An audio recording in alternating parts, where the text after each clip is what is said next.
Hello and welcome to the Hybrid and Online Classes Delivery Techniques course. My name is Elias Mareb. And my name is Charles Pluta. In this module, we'll talk about how to maintain your confidence throughout a hybrid delivery. Delivering a hybrid course for the first time could definitely be a challenge, and keeping your confidence is key. Not only will maintaining your confidence just help you mentally, keeps your audience's respect and attention. If you lose confidence, then you will lose your audience. Elias, the first thing that everyone needs to know is that things will go wrong. Just accept it. There's no such thing as a perfect delivery. You can't change the fact that something will go wrong, and thinking that you can will probably only make it worse. The second thing you should know is that you have to remain calm and collected to retain control of the class. That's right, Charles. You as a presenter should never get desperate to fix or cope with the problem you're facing. If you do get desperate, you will wind up losing or ignoring an audience, or starting to do any of the other pitfalls that we talked about in the Things to Avoid module. It can start a downward spiral that is tough to recover from. So let's think of a scenario where maybe a delivery is spiraling out of control.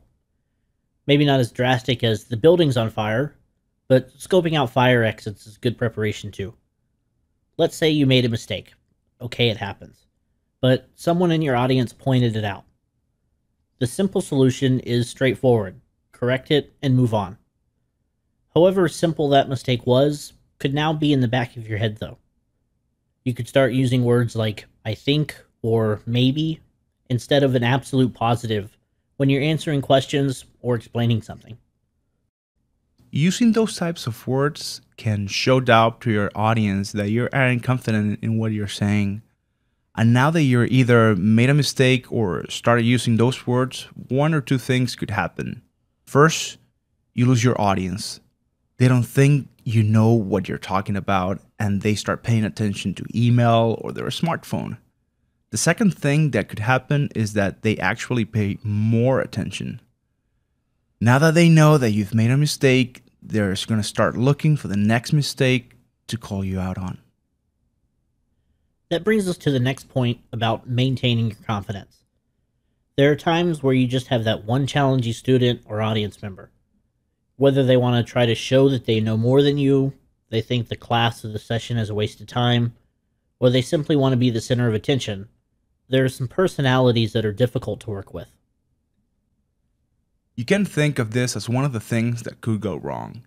There isn't a lot that you can really do about a challenging student, except the other things that we've talked about in this course.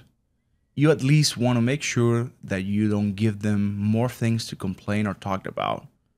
So, starting and ending on time are key, as well as making sure that any labs and demos are as close to perfect as you can get them.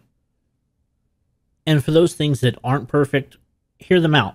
Listen to them when they start complaining, because ignoring them or trying to sweep them under the rug is only going to make it worse. It's important to give them a platform, within reason, to voice their opinion and thoughts. If they're part of the virtual audience, you definitely don't just want to mute their line and move on.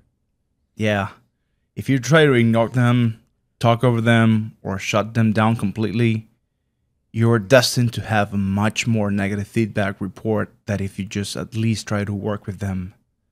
There's a line in the sand at some point where you might need to take other actions. That normally starts with talking to them in private, but could go as far as sending them an email with the learning center or their manager copy it. Another way to maintain or even regain your confidence is to use examples and references that relate to the topic that you're delivering. I know it sounds repetitive, but when you've experienced these firsthand, it conveys to your audience that you've been around the block and you know the ins and outs of what you're presenting. That's exactly right.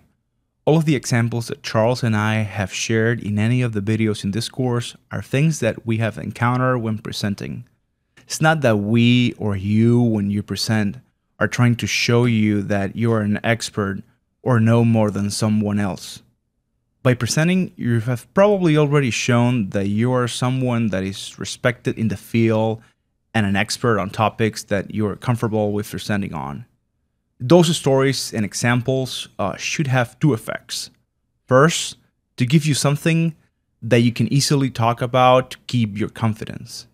And two, give the audience reasonable influence that you are indeed knowledgeable on the topic and that you have important details to share.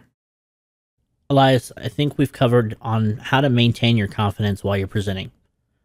Thanks for watching this video, and we hope that you enjoy the other videos in this course.